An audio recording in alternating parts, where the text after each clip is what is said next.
আসসালামু আলাইকুম। শুনছেন সংবাদ শিরোনাম। বাঞ্ছারামপুরে বিএনপি উদ্যোগে শীতবস্ত্র বিতরণ। এখন শুনবেন বিস্তারিত।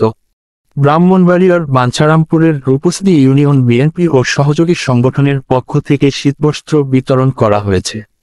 সোমবার বিকালে উপজেলার রূপসী ইউনিয়ন বিএনপি ও সহযোগী সংগঠনের আয়োজনে 6 শতাধিক লোকজনের মাঝে এসব শীতবস্ত্র বিতরণ করা হয়।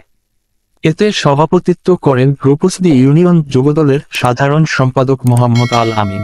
রূপসী ইউনিয়ন ছাত্রদলের সভাপতি এম শিপন আহমেদের সঞ্চালনায় উপস্থিত ছিলেন উপজেলা যুবদলের সদস্য সচিব জিসান সরকার, উপজেলা স্বেচ্ছাসেবক দলের আহ্বায়ক ওমর ফারুক, উপজেলা যুবদলের যুগ্ম আহ্বায়ক মুসা হায়দার, রূপসী ইউনিয়ন স্বেচ্ছাসেবক দলের আহ্বায়ক ওসমান মাঝি, বাঞ্ছারামপুর পৌর ছাত্র দলের সাবেক আহ্বায়ক ইব্রাহিম সরকার, বাঞ্ছারামপুর উপজেলা স্বেচ্ছাসেবক দলের যুগ্ম আহ্বায়ক একরাম হায়দার, বিএনপি নেতা মনু মিয়া, আব্দুল হাকিম সরকার, মনির হোসেন, ফটু মিয়া, নজরুল ইসলাম, মোহাম্মদ বাক্কি, মোহাম্মদ সুমন আহমেদ, করিম ব্যাপারী প্রমুখ।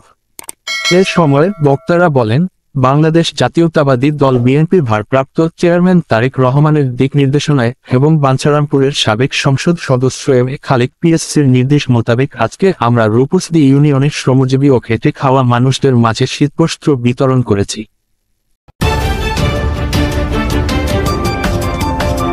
ব্রাহ্মণবাড়িয়া 24.নিউজ।